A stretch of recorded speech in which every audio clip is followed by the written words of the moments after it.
Hermano, el rey Roboam, cuando como rey, mientras él consolidaba su reino, él obedecía a Dios en todo. Él estaba con Dios. Él guiaba a la nación a Dios. Él obedecía a Dios, obedecía sus leyes, mientras su reino se consolidaba. Y esa es una actitud muy común cuando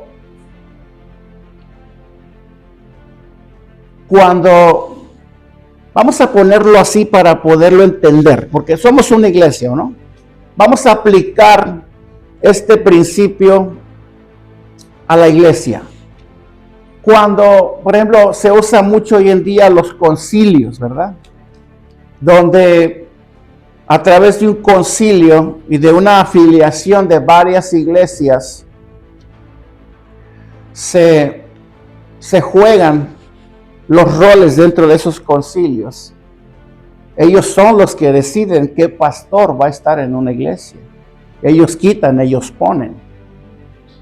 Si por ejemplo el pastor de la iglesia muere, cae en pecado o lo que sea, el concilio se encarga de resolver ese problema y pone a otro. Ya está la estructura, ya está la iglesia establecida, ya está el sistema de la iglesia y todo. Llega el pastor y él pues tiene que acoplarse al sistema de esa iglesia, ¿o no? ¿Verdad? Él tiene que empezar a ganarse la simpatía de los miembros de esa iglesia.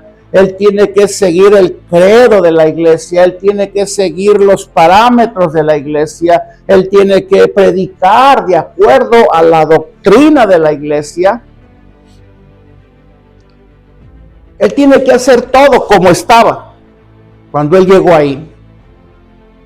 Con el paso del tiempo, su posición como nuevo ministro se comienza a consolidar, él comienza a familiarizarse con todo, comienza a ejercer un poco más de autoridad y de dominio sobre lo que está ahí, lo que sí ha sido puesto a su cuidado. Inclusive aún de la misma gente, comienza a ganar simpatía con la gente lo empieza a reconocer, empieza a ganar seguidores. De buenas a primeras, ese pastor cuando ya se siente ya al control de ese lugar, él sabe que todo tipo de cambios y de reformas que él haga dentro de esa iglesia, pues va a tener el apoyo de la gente también, al menos de su mayoría. Y eso fue precisamente lo que Roboam hizo. Ya una vez consolidado en el reino, él pensó que él ya no necesitaba a Dios y por eso lo abandonó. Y no solamente lo abandonó, sino que también incitó a la gente para que se alejaran de Dios también. Pecado grave, ¿no creen? Pecado grave, hermano. Fue precisamente cuando Dios atrajo sobre ellos calamidad, a fin de que ellos se arrepintieran antes de que su corazón se endureciera. Cuando Dios está en su iglesia, cuando es una iglesia que ha nacido del corazón de Dios, hermano, el que gobierna y debe de gobernar esa iglesia es Dios. Cuando no es de Dios, entonces el hombre es el que gobierna esa iglesia. Por eso ves tantas personas desviadas del enfoque. No, si es Dios, Él va a cuidar de su iglesia. Si la iglesia se empieza a desviar, es Dios el que la va a volver a meter al carril nuevamente. Eso mismo pasa con nosotros como creyentes. Si somos verdaderos cristianos y tendemos a alejarnos, a apostatar y hacer otras cosas, si somos ovejas del Señor, Él nos va a volver a poner en el lugar correcto. Entonces, lo que Dios hizo fue que Él les manda una calamidad. Dios mismo les mandó la calamidad. Dice, y cuando Roboam había consolidado el reino, dejó la ley de Jehová y todo Israel con él. Y en el versículo 2 dice, y por cuanto se habían rebelado contra Jehová, en el 5º año del rey Roboam, subió Sisac, rey de Egipto, ¿contra quién? Contra Jerusalén. Dice la palabra en el contexto que el rey de Egipto, Sisac, subió contra ellos en una manera inesperada y un tanto extraña. ¿Por qué extraña? Porque antes de esto, Egipto mantenía muy buenas relaciones comerciales con Jerusalén. Acuérdense, Salomón se había casado con la hija del rey de Egipto. Había muy buenas relaciones. No había por qué pensar que algún día Egipto se convertiría en enemigo de Jerusalén. No había manera, había muy buenas relaciones. Y esta invasión, por cierto, una invasión, cuando Sisac invadió Jerusalén, él iba con un gran número, grande, un ejército grande, hermano, caballos de guerra, carros de guerra, 2, 3 tribus también formaban parte de esa invasión contra Jerusalén, comandado por el rey de Egipto, Sisac. Hermano, lo que Dios hace nosotros no lo podemos entender a veces, más bien todo el tiempo. Aunque para el pueblo de Dios era una invasión un tanto extraña, esto, hermano, era clara evidencia, ¿verdad?, de que esto provenía de Dios por haber pecado contra él. Dios levantó a Egipto. Dios manda al rey de Egipto a invadir Jerusalén. Sí. Fue Dios. Y esto fue confirmado en el versículo 7 por un profeta llamado Semaías, donde dentro de esta invasión el rey Roboam se reúne con los príncipes de Judá para hablar acerca de lo que estaba pasando. Oye, ¿tú sabías de esto? No, tú. ¿Cómo se dice esta palabra? Para deslindar los hechos. ¿Qué está pasando? ¿Por qué? ¿Por qué nos ha venido esta calamidad? Y fue precisamente ahí donde Dios envía al profeta Semaías para hacerles saber la razón por la cual Dios les había enviado a este enemigo tan poderoso contra ellos. Entonces vino el profeta Semaías a Roboam y a los príncipes de Judá que estaban reunidos en Jerusalén por causa de Sisac y les dijo, fíjense bien lo que les dice el profeta. Así ha dicho Jehová, vosotros me habéis dejado y yo también os he dejado en manos de Sisac.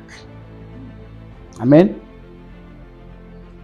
Pero dice la palabra, hermano, una vez que Dios confirmó que este mal había venido a ellos por causa de haberlo dejado y que había venido de Dios, dice la palabra que ellos se arrepintieron. El rey Roboam se arrepintió, la nación, los príncipes se arrepintieron de haberse apartado de Dios. Y lo dice el versículo del 6 al 8. Veamos cómo continúan los hechos. Dice, y los principales de Israel y el rey también, se humillaron y dijeron, justo es Jehová. ¿Por qué dicen justo es Jehová? Porque ellos reconocían, hermano, que ellos se habían alejado de Dios. Amén. ¿Y quiénes de ustedes están de acuerdo conmigo que un corazón contrito y humillado, Dios no lo desprecia? Que si confesamos nuestros pecados, Dios es fiel y justo para perdonar nuestros pecados. Amén. Ellos reconocieron que ellos se habían apartado, se dieron cuenta del grave pecado que habían cometido con las palabras, Jehová es justo. Y cuando Jehová vio que se habían humillado, dice, vino palabra de Jehová a Semaías diciendo, se han humillado. Fíjense la determinación de Dios tras la humillación del rey. No los destruiré, antes los salvaré en breve. O sea, iba a ser solamente un acontecimiento de poca duración. De poca duración. No, nada comparado con otros juicios que Dios ejercía sobre su nación en otros contornos. No, este va a ser breve, solamente breve, con el fin de hacerlos recapacitar. ¿Y por qué fue breve? Porque a la primera amonestación el rey se arrepintió. Hermano, el arrepentimiento nos vuelve a abrir las puertas del cielo a nosotros. Un corazón que no se arrepiente tiene las puertas del cielo cerradas. Y ahí depende a la persona cuánto tiempo quiere que las puertas estén cerradas para él o para ella. Es en el arrepentimiento. Por eso cuando ellos se arrepintieron, Dios le dice a su profeta, pues mira, se arrepintieron. Y no los voy a destruir. No, ni se va a derramar mi ira contra Jerusalén por mano de Sisac. Pero fíjense bien, aquí Dios, como Dios es un Dios tan pero tan sabio, es bueno, es misericordioso, es fuego consumidor también, pero sobre todo es un Dios sabio. Él, a través de esta decisión de no destruirlos, Él les concedió una libertad parcial.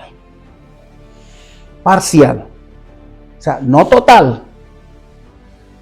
Porque ellos tenían que pagar las consecuencias de su pecado. El pecado de haberle dado la espalda a Dios. ¿Sí? Y aquí va lo que va a decir a continuación. Tras esta libertad parcial que Dios dio a su nación. Dice, pero versículo 8, no la voy a destruir. No voy a desatar mi ira contra ellos. ¿Por qué? Porque se arrepintieron. Pero serán sus siervos. Pero serán sus siervos para que sepan lo que es servirme a mí y lo que es servir a los reinos de las naciones. Y es que hasta que, hermano, hasta que el pueblo era sometido al reinado de otros reyes, se daban cuenta de lo que habían dejado. Se habían dado cuenta de lo que habían dejado en casa. Hasta que ellos, por causa de lo mismo, caían bajo el yugo de otros reyes opresores, de otros gobiernos opresores. Ellos valoraban. Ojalá y la gente pudiera hacer este tipo de evaluaciones, ¿no? Cuando desprecian lo que Dios les da por irse al mundo. Prefieren lo del mundo. Prefiero mi trabajo. prefiero mi círculo social, prefiero mis aficiones, prefiero mi libertad, prefiero la vanidad, prefiero... Pero ¿qué hay detrás de todo eso? Nosotros lo sabemos porque venimos de allá. Todo era gloria en el mundo. No, hermano. Sí, teníamos libertad, pero para pecar. Teníamos potencial, pero para pecar, no para ser. ¿Sí? Y eso pues nos acarreaba tantos males, y por eso todos venimos al Señor. El día que Él nos salvó, unos vendados, otros parchados, otros con una pierna quebrada, hablando literalmente, ¿no? Todos venimos al Señor. ¿Por qué venimos al Señor tan mal? Si en el mundo estábamos tan bien. Si en el mundo lo teníamos todo, no teníamos quien nos gobernara. No teníamos que obedecer una lista de mandamientos, no teníamos que estar en una iglesia el domingo en la mañana. Porque así lo ven muchos, hermanos, tristemente. Entonces, ¿por qué cuando venimos al Señor, venimos hasta llorando?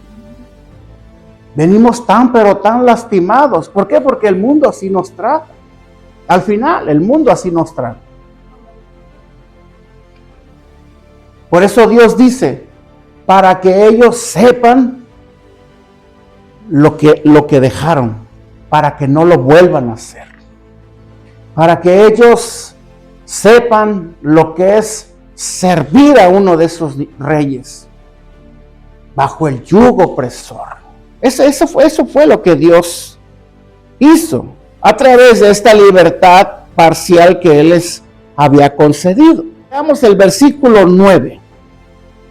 Ya una vez que hemos leído el versículo 6, del versículo 6 al 8, ahora veamos qué tipo de desgracia trajo el rey de Egipto sobre la casa de David, porque acuérdense, fue una invasión, ¿sí?, mandada por Dios.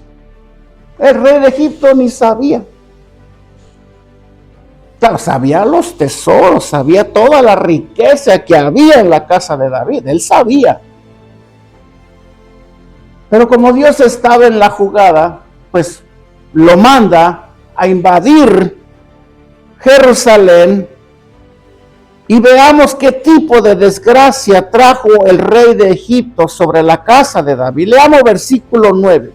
Otra vez, dice: subió pues Sisac, rey de Egipto, a Jerusalén y tomó los tesoros, fíjense bien, tomó los tesoros de la casa del rey, de la casa de Jehová, y los tesoros de la casa del rey. Hermano, estamos hablando de que era abundancia de oro, mucho oro, muchas piedras preciosas, mucha riqueza, escudos, unos escudos que el rey Salomón había hecho de 300 ciclos de oro de peso cada uno de ellos, imagínense. Todo eso se lo llevó el rey de Egipto, a tal punto que dejó la casa vacía completamente. Dejó la casa vacía, no dejó nada, ¿sí?, tras esa invasión. Hermano, esto sin dudas, estamos de acuerdo, esto fue un daño irreparable contra la casa de Dios, ¿no lo creen? Irreparable, y sí lo fue. Y sí lo fue. ¿Consecuencia de qué? De la rebelión de Israel. Cosa que Roboam, el causante de todo, intentó chapetear un poco el daño. Porque en el versículo 10, a pesar de que Roboam había intentado hacer esto, el daño ya había sido hecho, hermano. Ya la casa de Dios había sido despojada de toda la riqueza que había ahí. Ahora veamos qué intenta hacer Roboam, o más bien qué hizo Roboam para encubrir el daño. Dice: y en lugar de ellos hizo el rey Roboam escudos de bronce y los entregó a los jefes de la guardia, los cuales custodiaban la entrada de la casa del rey. O sea, el rey se llevó los escudos de oro de Salomón, se los llevó. Unos escudos que adornaban la casa del Líbano, allá del rey, donde pues todo aquel que llegaba, porque a Salomón lo visitaban otros reyes. Lo visitaban muchos otros reyes, entre ellos la reina Sabá, que iban a apreciar las riquezas del palacio, a apreciar la sabiduría de Salomón. ¿Por qué? Porque había riqueza en abundancia en ese lugar. Pero lo que hace Roboam es, una vez que fue despojada la casa de Jehová, intenta mantener esa misma apariencia.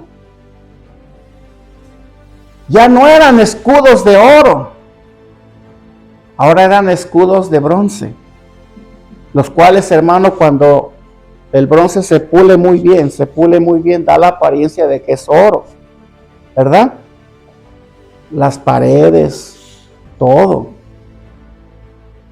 aparentando que no había pasado nada ahí, que todo seguía siendo igual. Y todavía seguía llegando gente visitando la casa de David, la casa del rey. Y todavía podían apreciar la misma apariencia que tenía antes de los hechos que pasaron. Pero ellos no sabían, o quizás muchos de ellos se dieron cuenta que ya no era oro todo eso que brillaba en ese lugar. Ya era la pura apariencia. Ya eran escudos de bronce, ya eran acabados de bronce. El daño fue tan grande y tan irreparable que ya no se pudo hacer nada. Hermano, ¿qué aprendemos nosotros con esto? ¿Y qué aplicación nosotros podemos darle a todas estas cosas que sucedieron? Acuérdense, tenemos que darle una aplicación. Yo les decía a mis hermanos más temprano, nosotros tenemos que aprender a cuidarnos. Tenemos que guardarnos de las contaminaciones de este mundo. Y también tenemos que guardar nuestro corazón.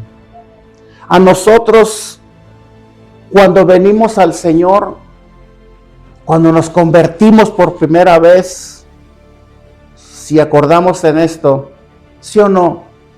Los primeros años son los años de gloria, a los cuales la Biblia le llama el primer amor, donde todo es Cristo, donde nos deleitamos en la oración, donde nos deleitamos en su palabra, donde Jesús abunda en nuestra boca y en nuestras palabras, donde queremos que todo mundo escuche y sepa lo que ha pasado con nosotros, donde vivimos de rodillas todo el tiempo, donde no nos perdemos un evento de la iglesia, cuando estamos en ese primer amor, por la cual el Señor le dice a la iglesia de Éfeso: pero algo tengo contra ti, que has perdido tu primer amor. Y de eso, hermano, es lo que nosotros, aunque inevitablemente muchos llegamos o hemos llegado a perder. Hermano, el primer amor se puede perder. No digo es una regla que se va a perder. No, no es una regla, porque el que de verdad está en lo que está, siempre se va a mantener en esa sintonía con Dios. Y después que hemos perdido nuestro primer amor, pues dejamos de ver a Dios de la manera que lo veíamos antes. Inclusive dejamos de tratar a Dios de la manera como lo tratábamos antes. Ahora nos volvemos un poco más livianos, más llevaderos. Ya nos metemos a territorios peligrosos, ya no medimos nuestras acciones, las consecuencias de nuestras acciones. Ya de alguna manera hemos perdido el enfoque que teníamos antes de que esto sucediera, cuando ese primer amor se perdió. Esa devoción y esa entrega llega a sufrir un cambio un tanto dramático y significativo para nosotros, porque es cuando nosotros comenzamos a confiarnos, cuando nosotros comenzamos a sentirnos como Roboam durante la consolidación de su reino, comenzamos a sentirnos un tanto seguros ya, confiados de que a mí no me va a pasar. Mira, no te juntes con esa gente porque te van a arrastrar al pecado. Yo soy cristiano, a mí no me va a pasar. Yo puedo ir, es más, voy a ir a hablarles de Cristo, a ver a cuántos me gano ahí, si es que no te ganan ellos a ti, ¿verdad? Porque, hermano, jugar con estas cosas es peligroso y mucha gente no lo alcanza a contemplar de esta manera. Es una, diría yo, es una seguridad falsa cuando tiene que ver con esta clase de conductas que la persona llega a tener. Y es por eso que vemos tantas personas desviándose del camino o cayendo. ¿Por qué? Porque se desviaron. ¿Y por qué se desviaron? Porque se apartaron de Dios. Porque Dios dejó de ser su prioridad. Porque porque la ley de Dios dejó de ser para ellos la ley de sus vidas, la cual regía sus vidas, con las cuales ellos guiaban sus vidas en decisiones, en todo lo que ellos hacían o hacen. La ley de Dios pasó a segundo plano. ¿Qué pasó con Roboam? Él hizo exactamente lo mismo. Una vez que se sintió seguro, él comenzó a independizarse de Dios. ¿Estamos de acuerdo? Entonces, ¿qué aprendemos de esto? Bueno, antes de eso, déjenme decirles una cosa. La Biblia dice, hermano, que Roboam fue fiel a Dios al principio. Y por esa razón, Dios le concedió toda la riqueza de Salomón. ¿Sí? Él empezó bien. Dios le concedió todo el esplendor de la gloria de Salomón, no la sabiduría, porque eso sí no se lo dio Dios. Acuérdense cuál fue la causa por la cual Dios dotó a Salomón de toda esta sabiduría. Y fue a través de una sola oración, hermano. Ya la conocen muchos. Pero Roboam no tenía esa cualidad. Él era el hijo del rey. Y por lo tanto, de acuerdo a la ley del Antiguo Testamento, la ley de Moisés, el rey tenía que dejar a su hijo como sucesor. Esa era la ley antes.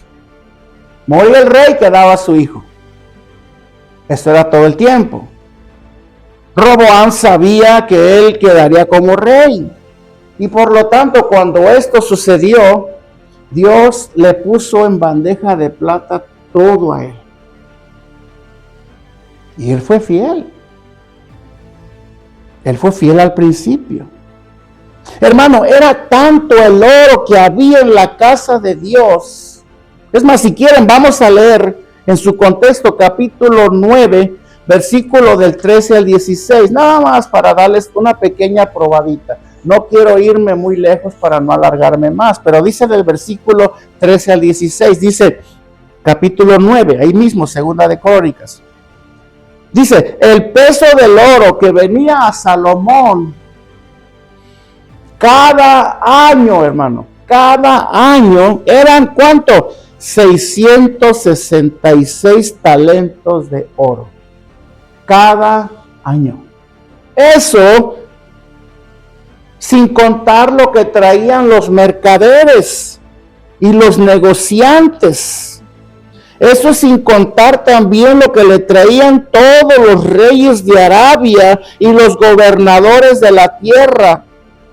Dice, traían oro y plata a Salomón. Es más, era tanto el oro, hermano, que hasta la misma plata dejó de ser apreciada. ¿Sí? Porque había demasiado oro, hermano. Dice, hizo también el rey Salomón 200 paveses de oro batido. ¿Qué son paveses? Son esos escudos que usaban los soldados antes de cuerpo completo. ¿Sí? Cada uno de los cuales tenía 600 ciclos de oro labrado. O sea, no sabía qué hacer con tanto oro que se puso a hacer escudos y paveses, imagínense. Versículo 16 dice, asimismo 300 escudos de oro batido, teniendo cada escudo 300 ciclos de oro, y los puso el rey en la casa del bosque del Líbano. Hasta ahí nada más. Pueden seguir leyendo después en su casa lo que sigue después, para que se den una idea de todo lo que tenía el rey Salomón. Dice la Biblia que las 12 provincias de la nación de Israel, cada una de ellas se encargaba de alimentar al rey cada mes, un mes cada una de ellas, eran 12. O sea que la provisión del rey y para su casa estaba ya cubierta por las 12 provincias. O sea, cada provincia se preparaba todo un año, 11 meses, para elegir la mejor comida, los mejores manjares, los mejores quesos, el yogur, los vinos, la fruta, todo, la fruta seca, todo para que la mesa del rey allá en el palacio siempre estuviera repleta de manjares. Dice la Biblia en su contexto que aún los mismos maestresalas del rey, los sirvientes, vestían ropas tan esplendorosas que la reina de Saba dijo, creo que se visten hasta mejor que yo, pues, sirvientes. Y yo soy reina. Bueno, para darles una idea, todo esto heredó Roboam. Toda la riqueza del reino la heredó Roboam. Y si no es verdad, hermano, que cuando hay un mal en el corazón, nada llega a ser suficiente. Por eso nosotros, hermano, esta riqueza tan grande que Dios nos ha dado, no podemos menospreciarla. No podemos seguirla menospreciando. No podemos seguirla teniendo en poco, y si lo hacemos es porque no nos hemos dado cuenta de que si te pareció grande lo que el rey Salomón recibió de Dios, hermano, lo que Dios nos ha dado a ti y a mí es 1,000,000 de veces más grande, más valioso. No es el oro, no es la plata, no son los manjares, no es la sabiduría, no es la popularidad. Es un reino inconmovible que Él nos ha dado, el cual hasta el día que nosotros estemos habitando en ese lugar, vamos a comprobar. Es más, me atrevo a decirlo, quizás hasta vamos a decir, no, pues lo que tenía Salomón no era nada, a comparación con lo que... Pero mientras estuvimos aquí en la tierra, no lo pudimos ver. Y como no lo pudimos ver y apreciar, no le dimos ese valor. Por eso nos alejamos muchos de Dios. Por eso desobedecemos muchos a Dios. Por eso no cumplimos muchos la ley de Dios. Por eso no amamos a Dios como deberíamos de amarlo, porque no lo hemos visto. Si no estamos viviendo nuestras vidas de una manera bíblica, dice Paul Washer, es porque no hemos conocido a Dios. Amén. ¿Qué pasó con el rey Roboam? Había un mal en su corazón. ¿Ustedes creen que el reino necesitaba una innovación, o un cambio de reforma, o un sistema nuevo de gobierno? No, hermano, ya todo estaba organizado. Ya todo estaba trabajando a la perfección. Ya su padre Salomón, con la sabiduría que Dios le había dado, él tenía el reino asegurado para que fuese un reino próspero y aún más próspero una vez que él hubiese partido. Porque Roboam quiso venir a cambiar las cosas, porque vino a llegarse a sentir que ya no necesitó a Dios, y aún su mismo padre, aunque pecó y todo, aún su mismo padre siempre dependió de Dios. No se diga David, su abuelo. ¿Me doy a entender? Pero había un mal en el corazón. Esa gloria primera, Roboam le echó a perder. Y eso es algo que nosotros debemos de evitar, hermano. Perder esa primera gloria. ¿A qué me refiero con esto? Esa primera gloria, hermano. Ese tiempo en el cual nosotros caminamos, amamos, obedecemos, servimos a Dios, donde Dios es nuestro todo, pero por un plato de lentejas, como lo hizo Esaú, cambiamos todo lo que en Dios tenemos y nos sometemos al yugo de esclavitud de este mundo. Y después intentamos, por la gracia y misericordia de Dios, retomar una vez que nos hemos arrepentido, una vez que hemos fallado lo que teníamos, hermano, pero no vuelve a ser igual. El que peca y se aparta de Dios, sí, Dios lo perdona. Dios lo perdona. Lo dice Juan 1:9, que si confesamos nuestros pecados. Pero aquí el punto no es que Dios no nos va a perdonar o no nos va a recibir. Sí, nos va a perdonar. Nos va a recibir. Pero muchas cosas van a cambiar. No perdamos los privilegios que tenemos con Dios por un plato de lentejas. No cambiemos a Dios.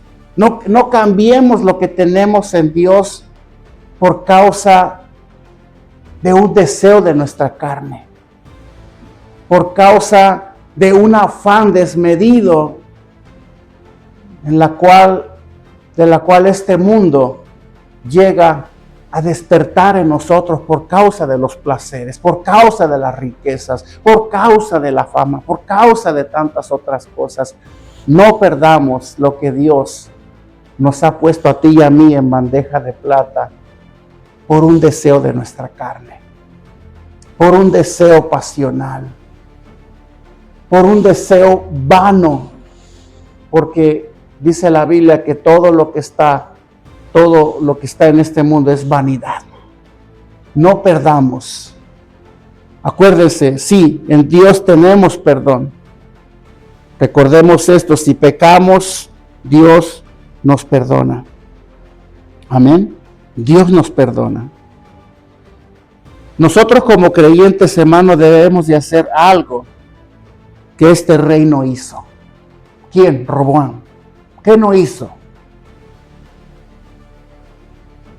Guardarnos del peligro de desviarnos. Toda la gente que ha venido a este lugar y a otras iglesias también y que no están aquí, se han desviado. Han escogido los placeres de este mundo. Se han alejado. Los podemos culpar, pues bueno, en base al punto del cual hablamos hace un momento, no del todo, porque no han visto a Dios. No se han percatado de lo que Dios, o no se alcanzaron a percatar de lo que Dios estaba poniendo delante de ellos. ¿Sí? Bueno, allá ellos con Dios, sigamos orando por ellos. Pero nosotros, hermanos, nosotros debemos hacer lo que Roboam no hizo. Guardar nuestro corazón de desviarnos. ¿Por qué razón? Porque cuando una persona se revela y peca, hermano, inevitablemente va a haber consecuencias. ¿O no? Si confesamos nuestros pecados, Él es fiel y justo para perdonar nuestros pecados y para librarnos de todas las consecuencias. Así dice. No tienes cuando 1:9. Aquí está, mire. Si confesamos nuestros pecados, si los confesamos, Él es fiel y justo para perdonarnos y limpiarnos de toda maldad. No dice, y librarnos de todas las consecuencias. No, hermano, las consecuencias las vamos a cosechar, todos. Las consecuencias de nuestro alejamiento, de nuestro pecado, una vez siendo hijos de Dios, las vamos a cosechar. Amén. Por lo tanto, hermano, nosotros debemos de evitar todas las cosas, todas esas cosas que para nosotros son un peligro. ¿Sí? Cualquiera que haya sido o hayan sido esos pecados que gobernaban nuestras vidas, de los cuales Dios nos rescató, debemos de guardarnos, manteniéndonos al margen de todos ellos. Yo no me voy a ir a meter a una cantina, que porque ahí me citó a alguien para una entrevista. Si alguien me llama y me dice, quiero hablar contigo, quiero hacer un trabajo en mi casa, puedes encontrarte conmigo en un lugar, un bar o algo así, hermano, yo le diré que no. Ay, pero ¿qué tiene? Nomás vas y pides una coca. No, hermano, jamás ya no tomo ni coca. Razón de más. No, hermano. En mi tendencia, en mi concupiscencia de la cual Dios me libró, yo no le voy a dar lugar, sintiéndome ya muy seguro de que a mí ya no me va a alcanzar. Imagínense, llego a ese lugar y empiezo a oler el olor de la cerveza y del vodka y de todo eso, cuando yo fui un borracho empedernido. ¿Ustedes creen que para mí eso no va a representar una tentación? No, hermano, no somos unos superhombres una vez estando en Cristo. No creas esa mentira. No estamos exentos, hermano. No juguemos con esas cosas. El juego, las apuestas, los bailes, la brujería. ¿Sí o no? Para nosotros esto siempre va a ser una tentación, un reto a vencer. Cuando queremos que las cosas se nos den y no se nos dan, ¿sí o no buscamos el atajo? ¿Sí o no nos prestamos a hacer cosas bajo la mesa que después van a traer consecuencias a nosotros? Amén. Esa es la tentación, hermano. No podemos exponernos a ningún ambiente que represente para nosotros una tentación o una tendencia a ser seducidos. Nunca tomemos el atajo fácil, hermano. Es más, presentémosle a Dios esa petición, esa necesidad. Sabemos que si se da o no, esa fue la perfecta voluntad de Dios. Dios conoce todas las cosas, hermano. Dios conoce los alcances de nuestra debilidad. ¿Por qué nos exponemos a esto? ¿Por qué jugamos con el pecado? ¿Por qué abrimos esta clase de puertas sabiendo, hermano, que aunque el Espíritu de Dios more en nosotros y como parte de la promesa, Él nos va a dar la fortaleza para resistir toda clase de tentación, como no lo dice el apóstol Pedro? Pero nunca olvidemos que si nosotros somos omisos a esta verdad, irresponsables, el Espíritu de Dios se contrista en nosotros y se debilita, y es cuando viene la caída. Es cuando cedemos a estas cosas.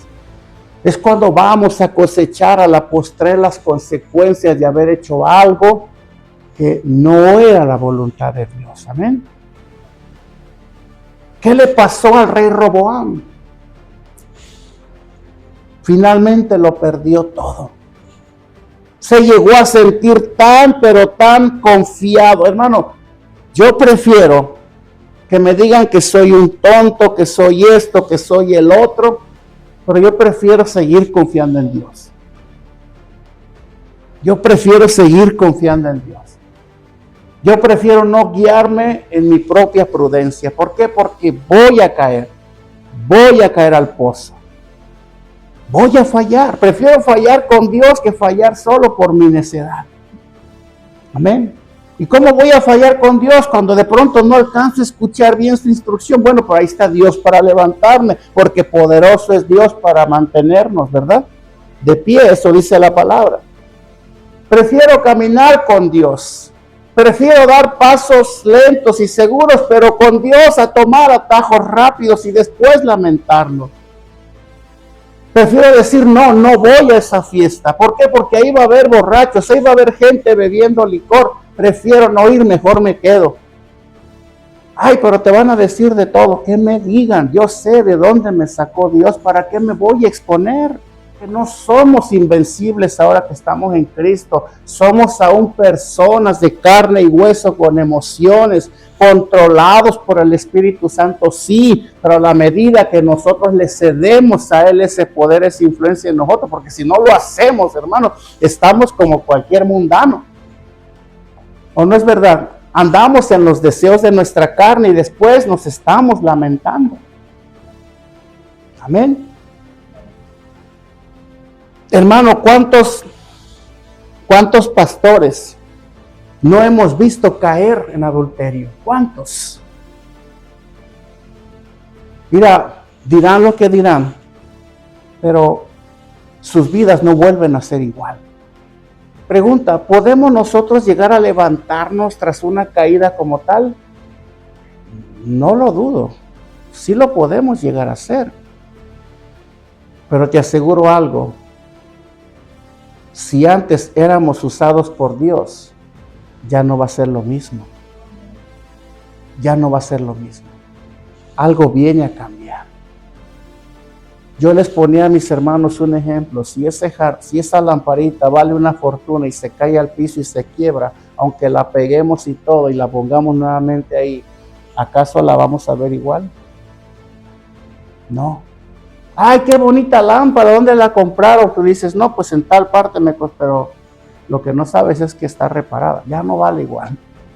Pierde su valor. Por esa razón nosotros, como creyentes, debemos de mantenernos en esa primera gloria. Nunca perdamos esa primera gloria. Seamos como esos escudos de oro. ¿Sí? Seamos como esos escudos de oro en la casa de David, del rey, que lucían esplendorosos porque eran oro, una fe firme, una fe genuina, una fe verdadera, una devoción verdadera, una sinceridad a Dios, una santidad a Dios, algo que sea genuino en nosotros. No perdamos esa primera gloria, porque después no volverá a ser igual, aunque Dios nos perdone. Aunque vayamos al cielo, pero ya no seremos usados de igual manera por Dios. Sí, hemos visto casos que Dios ha levantado, siervos que han caído, y sí los ha usado nuevamente, pero son contados. En su mayoría, hermano, terminan alejándose del ministerio y se van. Esto por ponerles de ejemplo a los pastores, pero ustedes son miembros de iglesia y ustedes no están exentos a esto también. ¿Sí? Así como la gente que está en eminencia cae, así nosotros podemos hacerlo también. Guardemos eso, hermano. ¿Por qué? Porque todos estamos en ese peligro. Amén. La casa de Dios, hermano, había perdido el brillo por causa de Roboam. Aunque Roboam intentó restaurar el daño, el brillo del oro se había perdido. Ahora, hermano, solo quedaba la apariencia. ¿Por qué? ¿Por qué hizo Roboam? Chapeteó los escudos. Hizo escudos, pero de bronce. Ya no eran de oro. Sí, se veían esplendorosos, pero ya no era oro. Amén. Seamos como esos escudos de oro, hermano. Aunque nos cueste lágrimas, aunque nos cueste sacrificio, aunque nos cueste morir cada vez más a nosotros mismos, guardemos nuestra postura, porque lo que se quiebra y se repara jamás vuelve a ser igual. Amén. Jamás. Cuando el brillo del oro se pierde, ya no se puede restaurar. Y es que es a través, hermano, de esos pequeños descuidos que nos pueden llevar a perder el brillo original, como Roboam y la ciudad del sur. Amén. Ellos pudieron, hermano, haber continuado viviendo en la abundancia de Salomón, pero se confiaron demasiado, cosa que a la postrer se lamentaron, porque una tras otra y tras otra llevó a la nación de Israel, la del sur, porque la del norte fue destruida por los filisteos, fue llevada a la esclavitud allá en Babilonia. La nación de Israel fue esclava en Babilonia por 70 años. Después de una tras otra. Y lo dice el Salmo 137:4 como un ejemplo de la lamentación de Israel allá en Babilonia. Dice: ¿cómo cantaremos cántico de Jehová en tierra de extraños? Eso es lo que hace el pecado, hermano. Nos hace lamentarnos de lo que teníamos antes. Ellos se lamentaban por causa de que ya no estaban en su ciudad, en su territorio, donde alababan con pandero a Dios, donde se gozaban en la presencia de Dios, donde había una adoración especial para Dios. Ahora, ¿cómo vamos a adorar en tierra de esclavitud? Cuando nosotros caemos en esta trampa, hermano, venimos a la iglesia sin ganas de levantar las manos, ¿o no es verdad? Ya no adoramos a Dios igual. Ya no amamos a Dios igual. ¿Por qué? Porque algo se quebró. Pensemos bien lo que vamos a hacer.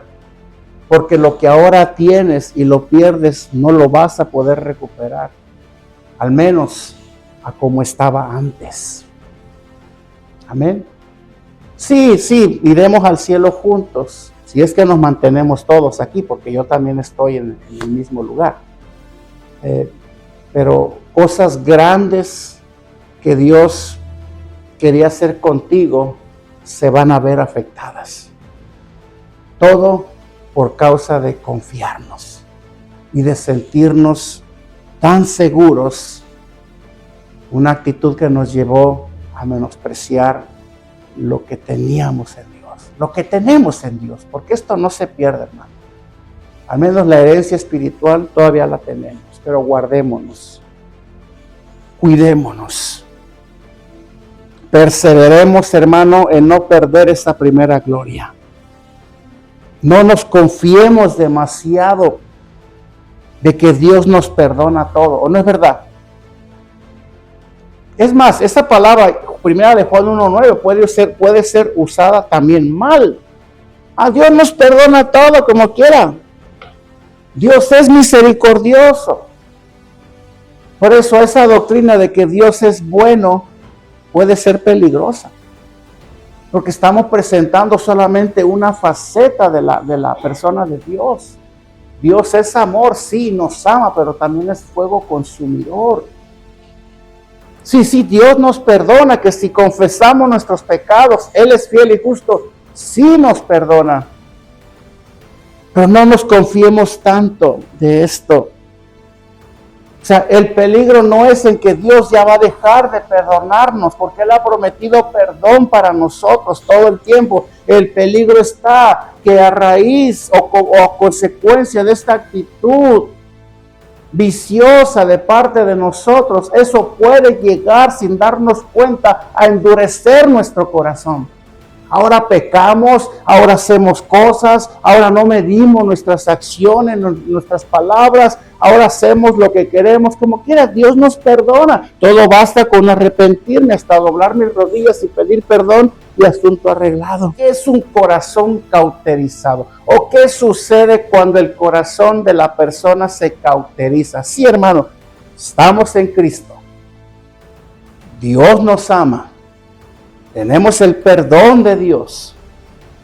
Pero si nosotros vivimos pensando y viviendo de esta manera, nuestro corazón se cauteriza con el tiempo. Dice, el corazón cauterizado se vuelve insensible a la moral y a las consecuencias de sus acciones. Fíjense bien, en esencia, es como si la persona hubiera perdido la capacidad de sentir vergüenza o remordimiento por sus errores, comportándose con esto de una manera hiriente o de poca ética. ¿Y saben qué es lo peor de esto, hermano? Que aún podemos vivir creyendo que tenemos paz con Dios. Es peligroso esto, hermano. Es peligroso. Porque el que escudriña nuestro corazón es Dios. Él sabe hasta qué grado nosotros nos hemos arrepentido o no nos hemos arrepentido. La verdadera paz de Dios, como alguien decía en el grupo esta semana, la verdadera paz de Dios viene como consecuencia de haber sido justificados de nuestros pecados. Amén. Esa es la verdadera paz de Dios y no es algo superficial. Es decir, yo tengo paz, tengo mis cuentas pagadas, he pagado la renta hoy en la mañana, hoy tengo paz. No se refiere a esa paz. Es una paz interna que el hombre natural no tiene. ¿Por qué? Porque hay una deuda de pecado ahí que no ha sido saldada delante de Dios. Por eso este hombre no tiene paz. Vive inquieto, vive en incertidumbre, vive con tantas cosas. Solamente esa paz que Dios nos da a través de la justificación podemos tener esa paz, pero cuidado, porque un corazón cauterizado puede hacer alarde de una paz la cual está muy lejos de tener. ¿Sí? Nada de lo que nosotros podamos tener en nuestras manos nos podrá dar jamás esa paz, esa verdadera paz. Amén. Por eso, hermano, el pequeño, el grande, el gordo y el flaco, el bonito, el feo, el rubio, el moreno, todos pueden llegar a tener esa paz. No dependen de lo que son o de lo que tienen. Depende de la paz que ha venido sobre ellos por causa de haber sido justificados. Porque paz tenemos para con Dios, dice el libro de los Romanos. ¿En quién? En Cristo Jesús. Así que tengamos cuidado, no nos confiemos que porque Dios nos perdona todo. Ok, sí, Dios te perdona todo, pero a la larga tu corazón se puede cauterizar. Lo que más nos duele a nosotros cuando pecamos, ¿qué es? Que le hemos fallado a Dios. ¿O no es verdad? Es lo que más nos duele. A mí, antes de dolerme que lastimé a mi esposa, a mis hijos, lo que más me duele es que le fallé a Dios. ¿Sí? Mientras estemos ahí, todo va bien, hermano. Claro, siempre va a haber cosas que corregir, por supuesto. Pero caso contrario, y algo bien diferente es pecar, no sentir nada y aún pensar que Dios está bien con nosotros. Ese es un peligro muy grande del cual no podemos nosotros caer. Amén. Fíjense bien, Dios perdonó al rey y no destruyó la ciudad. Roboam fue restablecido al reino, pero dice la palabra que a la postrer Roboam hizo lo malo delante de Dios. Es más, Roboam murió alejado de Dios, ¿sabías? Siendo quien era y de quién provenía. ¿Cuántos de nosotros, hermanos, aún guardamos el brillo original de nuestro escudo? ¿Me entiendo con la pregunta? ¿Cuántos de nosotros aún guardamos el brillo original de nuestro escudo? ¿Cuántos de nosotros aún vivimos en esa primera gloria? ¿Cuántos? Cuestionémonos cada uno. ¿Cuántos?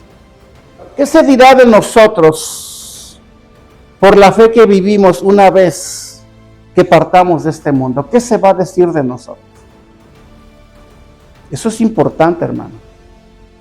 Porque, especialmente si somos padres, ¿qué clase de fe van a seguir nuestros hijos cuando partamos tú y yo? ¿A qué Dios van a servir ellos? ¿Acaso ese Dios al cual tú sirves en este momento va a inspirar a tus hijos el día de mañana cuando tú ya no estés aquí? ¿Acaso ese mismo Dios ellos van a querer servir? Pregúntatelo, preguntémonoslo. Bueno, Roboam pareciera ser que no lo entendió así. ¿Quién quiere que sus hijos sean cristianos después de que partamos de aquí? ¿Quiénes quisieran que sus hijos sigan sirviendo a Jesucristo? ¿Quiénes quieren que sus hijos continúen el legado una vez que tú y yo no estemos? No somos eternos, no vamos a ir un día. ¿Quiénes? ¿O qué? ¿Quieres que tus hijos se vayan al mundo cuando tú te vayas? ¿Sirvan allá a Baal? No, que sirvan a Jesucristo y que lo hagan mejor que nosotros. ¿O no es verdad? Bueno, hermano, comencemos a forjar desde ahora ese deseo en el corazón de ellos. ¿Cómo? Por medio de la fe que tú y yo estamos viviendo hoy en día. Porque si no, ellos van a decir, ¿habrá otro Dios mejor que el que servían? No. Al Dios de mi padre, al Dios de mi madre es al cual yo voy a seguir sirviendo. Amén. Hermanos, si algún día tú y yo vamos a ser sepultados, que eso es algo inevitable, hermano, que sea con el escudo de oro. Amén. Que sea con ese escudo. Porque una cosa sí te digo, hermano, cuando el oro se pierde, nunca vuelve a brillar. Amén. Guardemos nuestro testimonio. Mantengámonos en esa primera gloria. No tomemos a Dios livianamente. No nos expongamos a cosas que nos puedan hacer caer. Guardemos nuestro corazón. Siempre reconozcamos a Dios por lo que Él es. Nunca nos confiemos, porque mira, aquí están las consecuencias.